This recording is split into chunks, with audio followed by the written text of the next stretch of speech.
What is going on, you guys? My name is Justin, but you can call me J Swag, and welcome back to another episode of Sports Talk with Swag. Appreciate you stopping by, giving a listen, and hanging out with us here tonight. Tonight is all about you guys, the fans. Not the fans of the show, because there's not that many, but the fans of sports, because there are so many more of you. But you don't know that I'm talking to you because you're not a fan of the show, so you're not hearing this episode. So, what are we going to do about that? Maybe we share the podcast around, share it with our friends. Maybe we follow the Facebook page and the Instagram page, Sports Talk with Swag. Maybe we follow on Twitter, STWScast. I don't know, maybe we subscribe to the YouTube channel, Sports Talk with Swag, so we don't miss any of the new episodes when they're live streamed every Wednesday night at 7 p.m., except for this one, because some people decided to stage a coup yesterday, and I couldn't mentally handle just doing a fun little sports podcast while that was happening. Maybe we follow along with the podcast on Spotify or any other platform where you get your podcasts. And then maybe we leave 5-star ratings there. And then maybe we all come back here and enjoy this podcast together with even more friends and fans. I don't know. Just one guy's opinion, though. I don't know. But for those of you who are here live in YouTube right now, or for those of you who are listening to the audio episode, I do very much appreciate you guys, my true number one, A1, day one fans. Excuse me. Yes, for real though. I do appreciate you if you are checking this out. How do you like this new camera angle? It's not too different. It's just a little more over to the side because I got stands for my monitors finally. So they're not sitting on books stacked on top of each other on my desk. So now I have more room to kind of spread my computer monitors and stuff out, and then my mixing monitors, like my speakers, are on their own personal stands. And so that's where the camera is. Hi.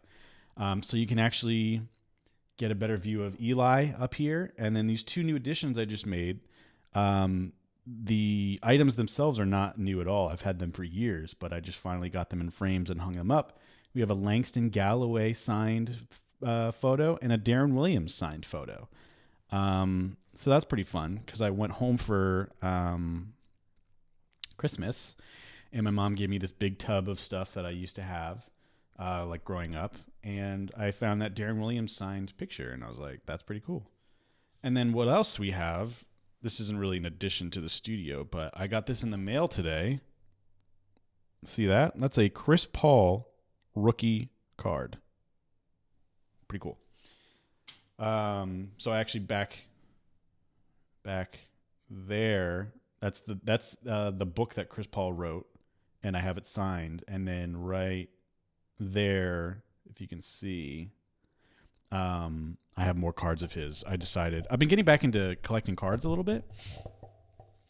And so I was trying to think, like, what's a good way I can support and show my support for Chris Paul? Because, he's my favorite player, obviously.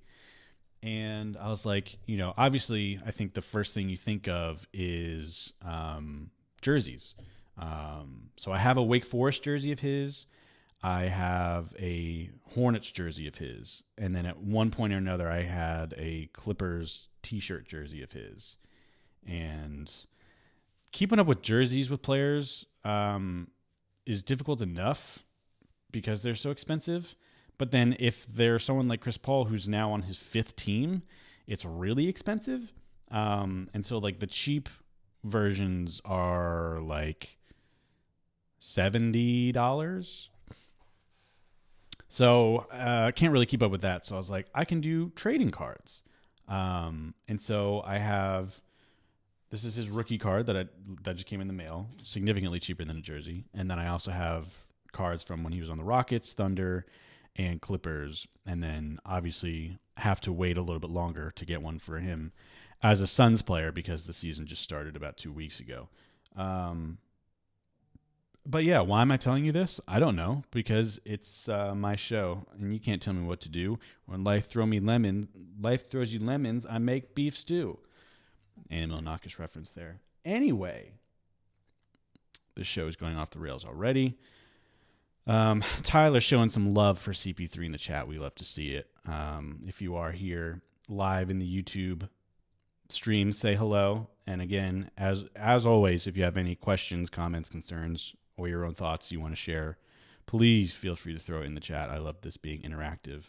But anyways, and for the audio listeners who are like, what is this new camera angle he's talking about? What do these pictures look like? What about these cards? This is what you're missing out on when you don't catch the live streams. So make sure you're following on all those social medias already plugged so you can keep up to date and see whenever we're going live. But with that being said, let's stop with the tomfoolery here and let's dive into what we're here for. So tonight's episode is about sports fan traditions. And this whole topic for the entire episode was actually suggested to me by Tyler, who is currently here. So Tyler, thank you very much for the suggestion. It was a wonderful suggestion, and I'm really excited about this episode. So thank you to him. And just like Tyler, you can also make suggestions for what you want to hear talked about on the show.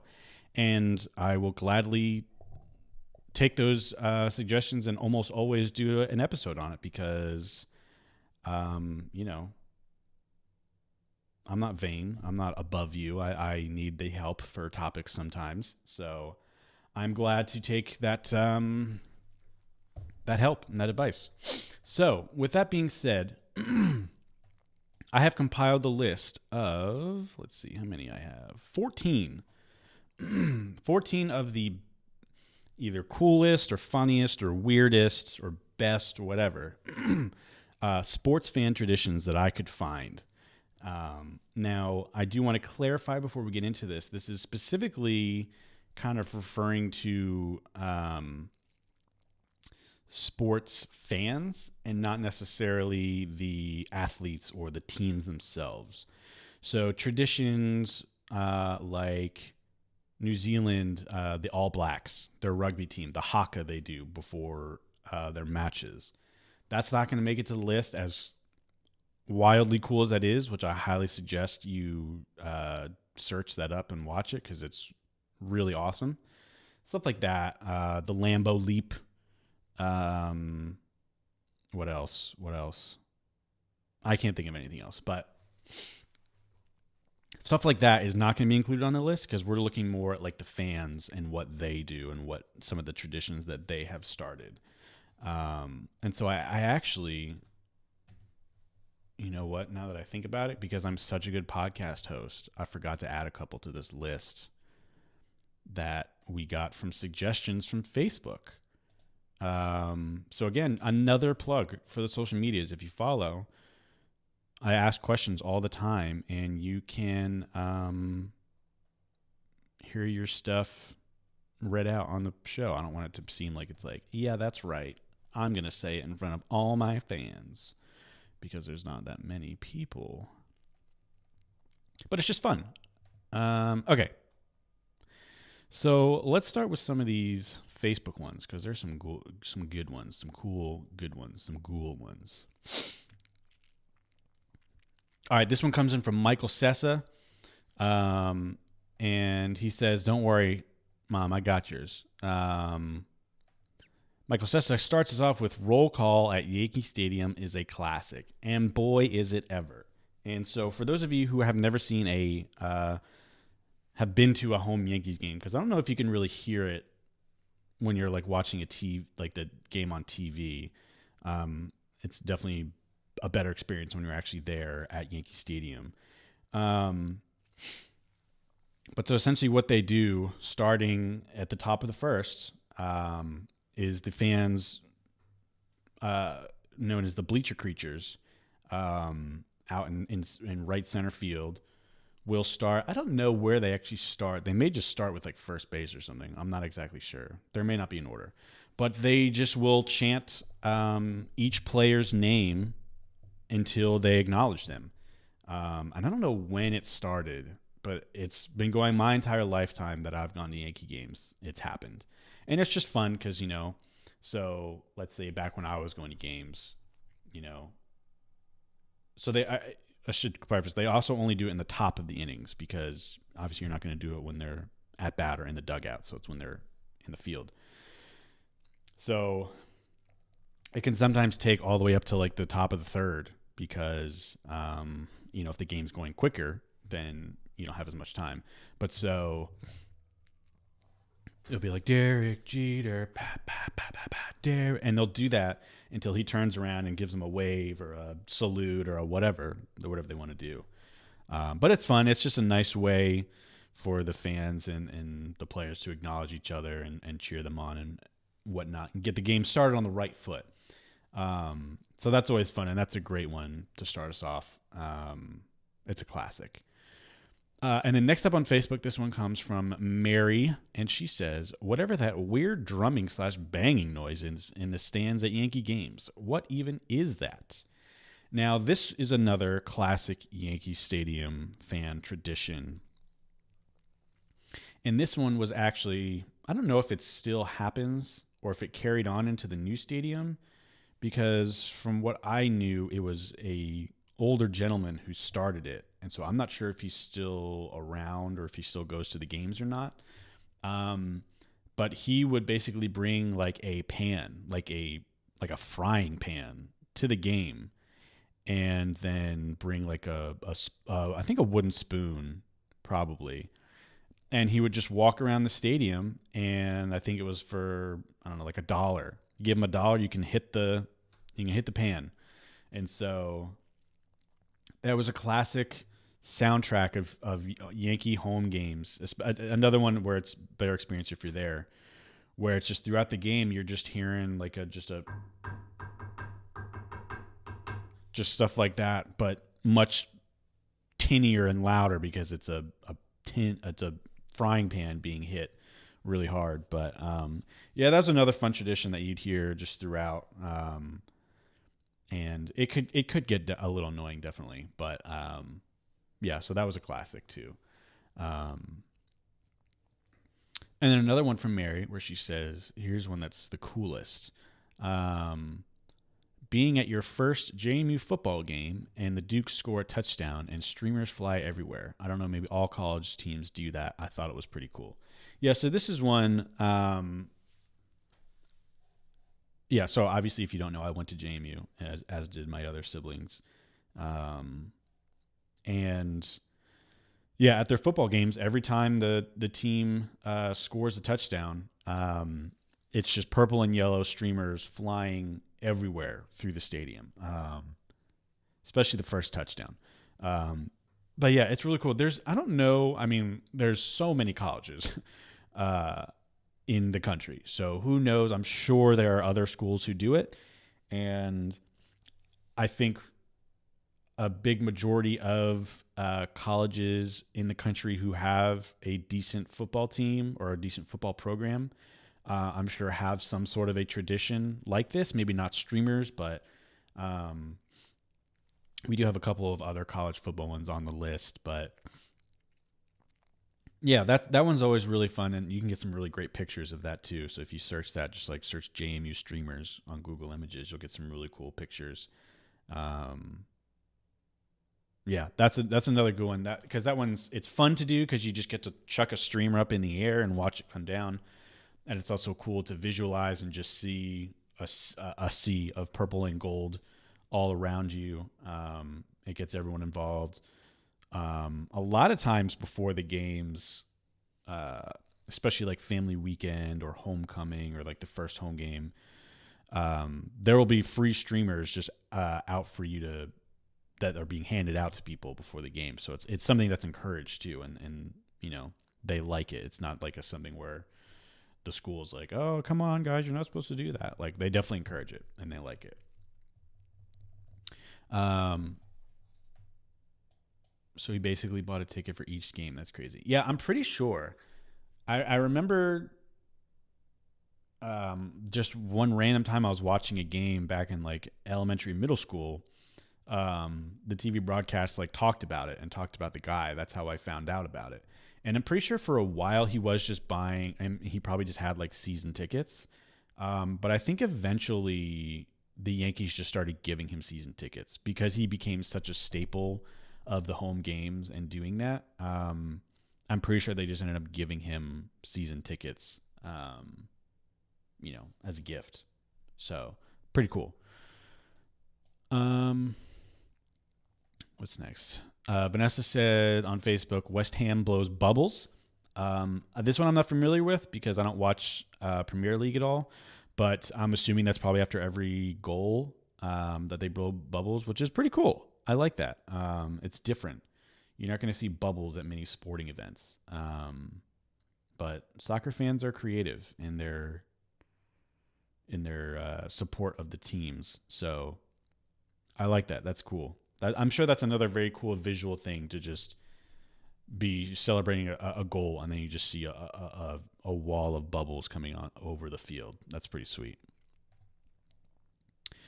And then finally, GF Graves with the comment on Facebook says, when a player fouls out of a basketball game, this one is another specific one to JMU, and the pep band calls out left, right as they walk off the court. Yeah, so this is another classic for me and for my family. So for those who don't know, the pep band for the JMU basketball games is truly one of the best in the country. And I know that I'm biased for thinking that, but you can like Google it. You can listen to any like sports commentators for college basketball. They will say JMU has one of the best pep bands for college basketball in the country. And so one of the things that they like to do, I guess I could say we, because I was in the pep band as well. There was a ton that they did, but the one that he's specifically referencing is if a player were to foul out, which already makes it pretty rare of a thing, which makes it more fun to me and cooler because it definitely doesn't happen every game, and it probably only happens like once every 5 or 6 games.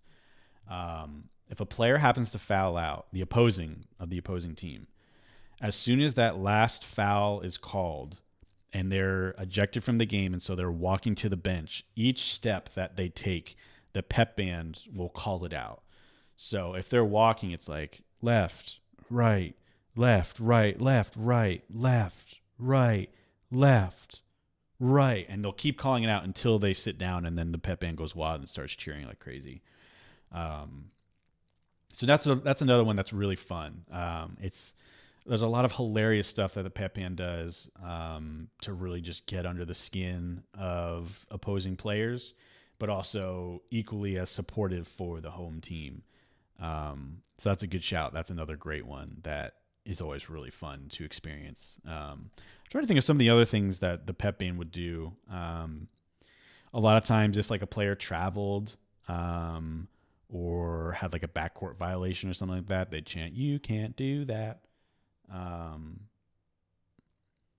And if it gets to the point in the game where it's kind of a blowout, and there have been times where there's a couple of games that I played at where it was, into the second half and it was like 48-24. And then of course you got to start chanting double your score, which I can't even imagine being the away team and hearing that. Like, that's just brutal.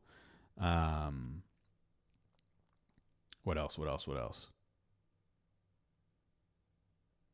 Oh, if it was when it got towards like the last like 2 minutes, maybe even the last minute of the second half of the game, and JMU was winning, someone would figure out the major interstates or highways that the opposing team had to take to get back to their school, and JMU would start cheering them. So for instance, if you're playing someone who, to get back to their school, they have to take 81 North, 64 West. Like for the last minute of the game, the pep band is just going 81 North, 64 West, 81 North, 64 West. And it's just another one that's like just brutal and gotta be like a knife in the gut for the opposing team, but man, it was fun if you were a fan of JMU. So they have a lot of good ones. And again, I'm not trying to say that JMU has the best traditions or anything like that, because I'm sure there's so many other schools that have traditions similar to those, but that's just where I went to college, so I know those off the top of my head. But yeah, so those are really fun. So those are some great call outs, great suggestions from some friends there on Facebook. But now let's get into the list that I found. This was just from a bunch of research that I did. So the first one is the University of New Hampshire hockey.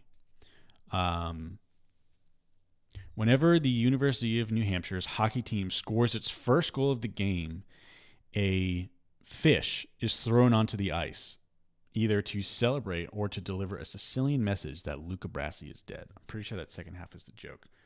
But so I will say, I did just kind of copy and paste a lot of this stuff from the articles I got it from. And whoever wrote this first article, just their SAS was on 10. And they were really just being brutal to like every team, which I thought was unnecessary, but kind of funny, but also distracting. But anyways, so that's one that's always that's kind of weird that you'll see a little bit of a trend with that. But the University of New Hampshire hockey team, who have a fairly good hockey program, I might add, after their first goal of the game, a fish is thrown out onto the ice. Don't know how that started. I don't know who gets to be the lucky person to throw a dead fish onto the ice, but for whatever reason, that is their tradition, and they love it, and it's very well known. So there you have that. Next up is Wake Forest, specifically their basketball and football programs. So I will say I saw this one on a couple lists, and this article said that it was after big wins, but another one said it was just after every home game. So I don't know which one is more accurate, but take that for what you will. So after either every home game or after big wins by Wake Forest football or basketball programs, students will raid the dorm bathrooms and roll the October Glory red maple trees lining the main quad. For the biggest victories, such as when the team won back-to-back ACC tournaments with Tim Duncan or took home the ACC football title in 2006, the quad is a virtual whiteout, with the ground and trees looking like they've been hit by a one-ply blizzard. So that's one that I thought was both fun and obnoxious, depending on how often it's happened. So let's assume it's after every big win, which this author so politely pointed out is like every 3 or 4 years. But so after every big win by the football or basketball teams, the students will get onto the main quad and just TP the crap out of it and just cover it in toilet paper. And so like that's fun. It's a big thing, lots of camaraderie and community feeling, and everyone's doing it together and celebrating, and it's a lot of fun. But like, it's one of those ones where if you think about it too long and just too like logistically and practically, it's like, oh, that kind of sucks, because it's like that's so wasteful of so much toilet paper. It's really bad for the environment. Again, kind of going back to the wasting of it, because that's so much toilet paper that's not even going to get used now, let alone just being thrown all over the quad. And then, like, someone has to clean that up. Like, it's not like, for those of you who know, like Goosey Night, the night before Halloween. Some people call it something else. But where I grew up, the night before Halloween, people would go out and egg your house or TP your trees. And that's something that's like, oh, yeah, haha, it's kind of like fun tradition or whatever. And then you're kind of just left to clean it up yourself. But usually it wasn't that bad. It was like, one or two rolls of toilet paper. But like this is an entire quad of a major ACC school with hundreds, if not thousands, of people throwing at least one roll of toilet paper. So that's like thousands of rolls of toilet paper to clean up. And can you imagine if it happened to rain overnight after that happens? Like, yikes. So that's one that is definitely in the moment fun and looks probably pretty cool. But like as soon as it's done, it's just like, oh man, like this is just not fun anymore. So that's Wake Forest. Let's take a quick water break here. Okay. Number 3 on the list is Taylor University. This is a small, like tiny evangelical college in Indiana. And if you know anything about college basketball, you know that Indiana is home to a lot of big name college basketball schools like Indiana, Marquette. I think Butler's in Indiana too. I can't think of the smaller ones. There's a bunch of, but anyways. So what they do is basically on the, I believe it's so it's the night before finals start for them. They always have a basketball game. And so part one of the tradition is that every student, I guess I shouldn't say every student, but every student is supposed to dress up in costume, like for the game. So it's usually a mix of like Halloween costumes and Christmas costumes, because it's typically going to be like the first week of December. So everyone gets dressed up in costumes, and it's always like a sold out game for them. And if you haven't seen the videos, their arena where they played their basketball games, it looks like just it's pretty much like a high school gym is where they play, essentially what it looks like. So a couple hundred students packed in there. You can imagine what it looks like. And then they will sit in complete silence from the moment the ball is tipped until they score their 10th point, which is then where the entire gym erupts in celebration, and the students rush the floor like they just won the college championship. I highly recommend looking up the videos of it. It's called Taylor University, and then they call it their Silent Night. It's been a tradition for over 20 years now, and it's obviously gotten more viral as the internet has gotten bigger in recent years. But if you watch the videos, it's so crazy because it's literally the first however many minutes it is until they score their 10th point. It's dead silent in there. So you can hear the players talking to each other. You can hear the coaches yelling out to their players. You can hear the refs. You can hear just the squeaking of the sneakers on the floor. It's kind of eerie almost, like how quiet it is. And they do a really good job of all banding together and not making a single sound. And then as soon as they hit that 10th bucket, it just erupts. And it's so like it literally is like they just won March Madness. It's crazy. It's really cool. This is probably one of my favorite ones if I had to say, because everyone is involved and everyone's in on it, and it's so easy to participate. It's really fun, but it's also cool because it takes a lot of discipline from everyone involved in it. Because it could so easily just take one student who's that guy, that person who is just like, I'm going to go and just troll everyone and just not stop yelling the entire time, or something like that.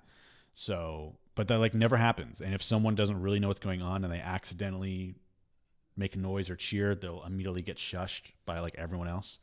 So that one's really cool. It's really cool visual, cool to be a part of. It's just fun for everyone. So I highly recommend you go watch one of the videos, or I mean, there's videos of all of them. And apparently, it's happened 21 times. So it's been 21 years that it's happened, and they have never lost their Silent Night game.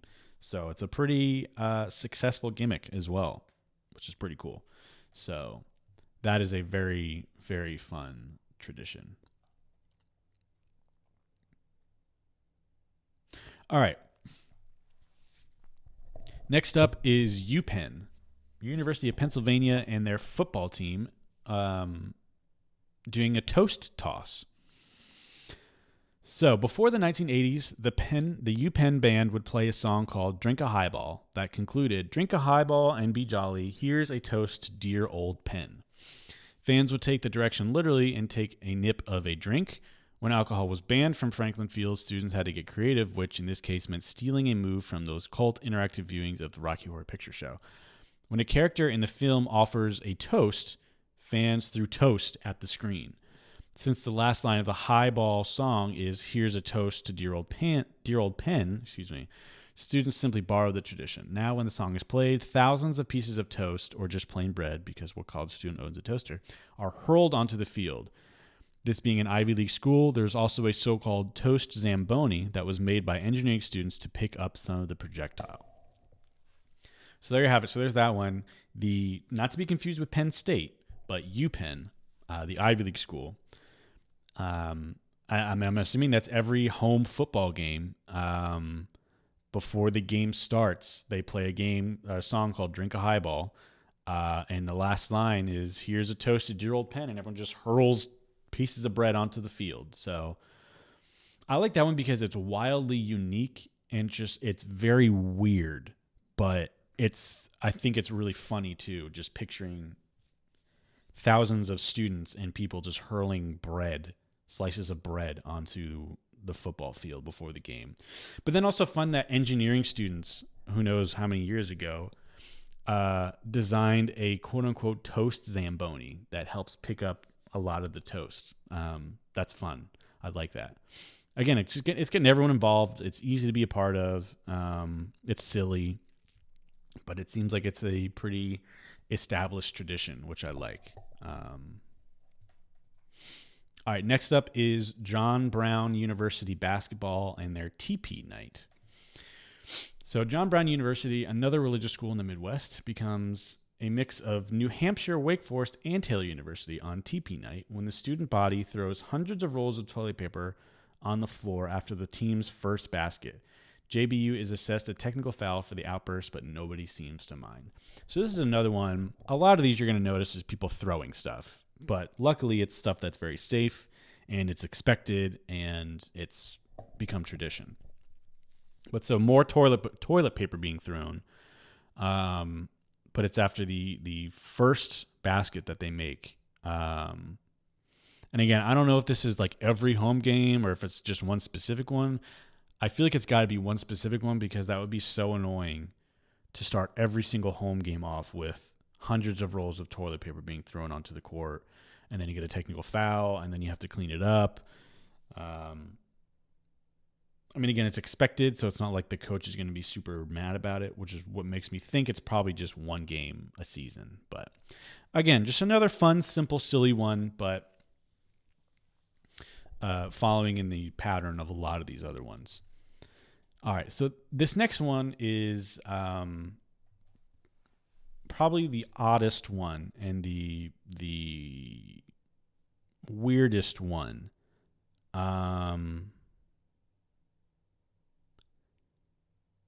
So let's just get into it. So it's the Detroit Red Wings and their octopus throw. So in 1952, two Detroit brothers brought an octopus to the Red Wings' first playoff game and threw it on the ice. The 8 legs of the cephalopod represented the 8 games the team needed to win in order to win the Stanley Cup.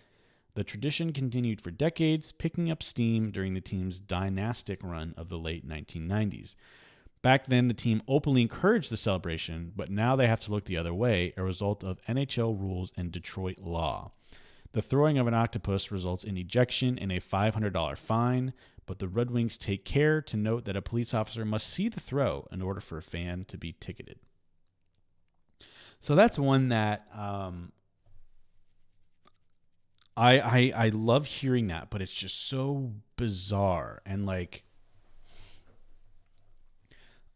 I just would love to be like the best friend of those two brothers in 1952 who thought, hey, we're going to the Red Wings' first playoff game. I'm pumped for this game. And mind you, it's 1952. And they're like, how do we, like, let's have some fun with this. Let's, like, be goofy. And they're like, well, we have to win 8 games to win the Stanley Cup. What can we do that symbolizes 8? An octopus has 8 legs, 8 tentacles. Let's buy an octopus. And you know what? Let's bring that to the game and then throw it on the ice. Just so bizarre, but obviously so impactful immediately because it just continued as a tradition from then on. And it still happens to this day.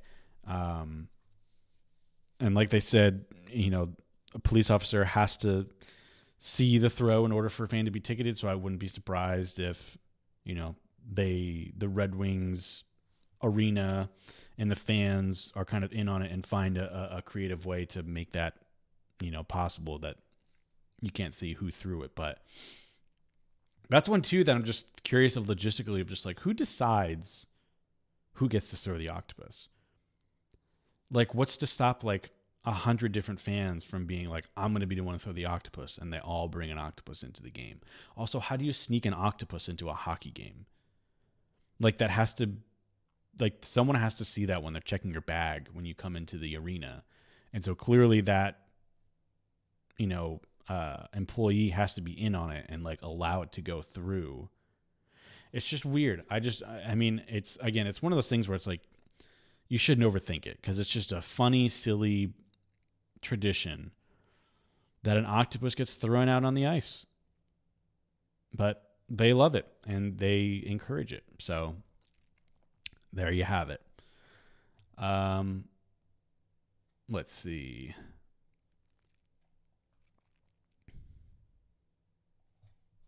I have one here for Duke basketball, but it's not really specific at all. I think it kind of is just talking about, in general, just how the basketball fans at Duke are just wild. They're just wild. I mean, they're called the Cameron Crazies for a reason. They're, you know, they paint themselves up. They dress up in funny costumes.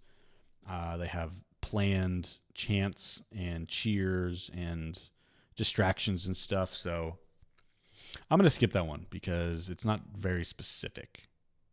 And it's not just like, it's just like their fans are really supportive. All right, here's another one that involves hockey and fish. This is the Nashville Predators. Most of these in-game traditions are fantastic if you root for that specific team, but immensely annoying if you don't. That's why Nashville's catfish toss got started, allegedly. A former Nashville bar owner told the Tennessean that he was the phantom fish tosser in the Preds' inaugural 1998-99 season. Bothered by Red Wings fans who filled the arena when the team came to play in Nashville, he and his friends hatched a plan to throw a catfish on the ice as a response to Detroit's octopus. The idea lives on in various forms, most notably with a new addition to Bridgestone Arena for the 2018 Stanley Cup playoffs.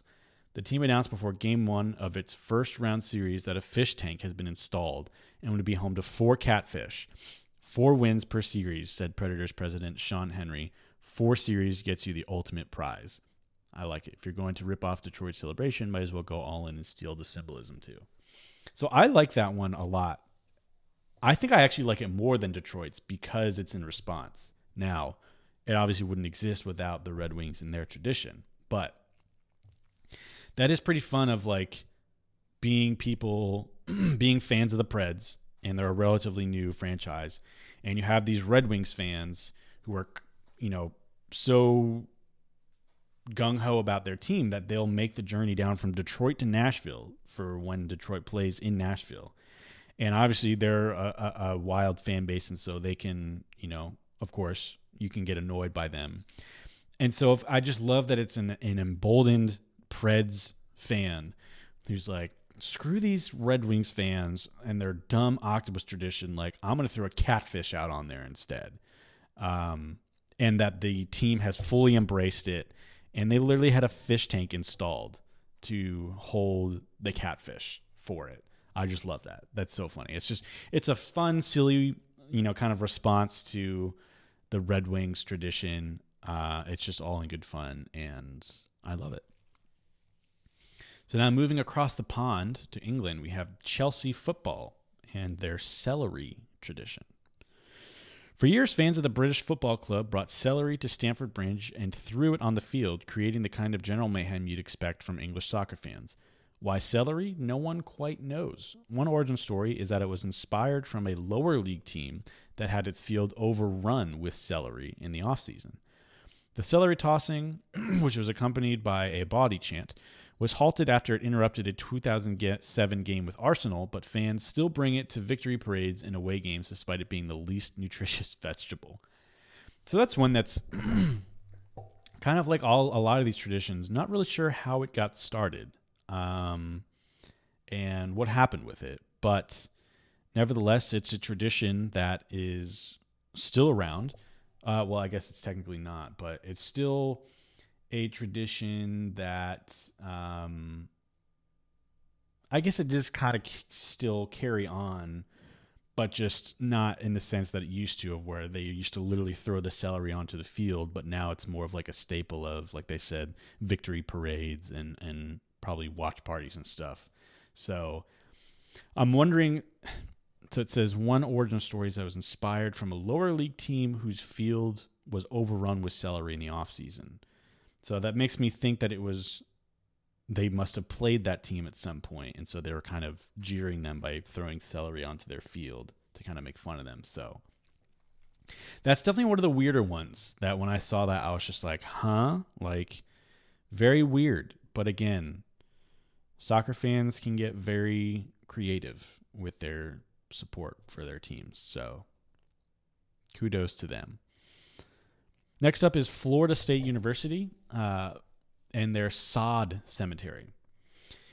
Because stealing is second nature to anyone playing football at FSU, nice Jameis Winston joke there, the Seminoles have made a tradition of plucking some sod from home teams' fields after big away victories, then planting it in a cemetery in Tallahassee so fans can visit. This one I really like because it's so savage and so involved, because it involves you going and traveling to the away games, to the other team's home stadium.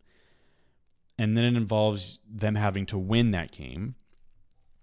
And then you have to somehow get on their field, grab a piece of their field, their sod, their soil, whatever you want to call it, bring it back with you, and then go to this specific cemetery and bury it there.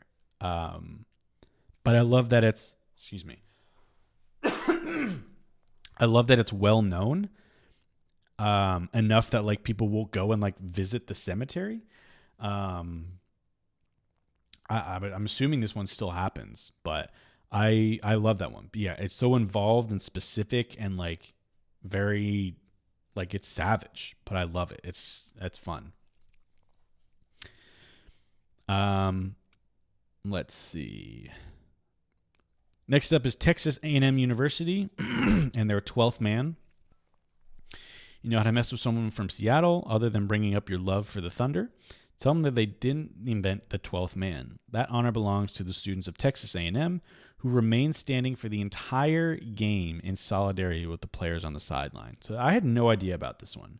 Obviously, as the author alludes to, the Seattle Seahawks football team is infamous for their fans being known as the 12th man. Because for those of you who don't know, there's always 11 players on a football field at one time for each team. So the fans being the 12th man.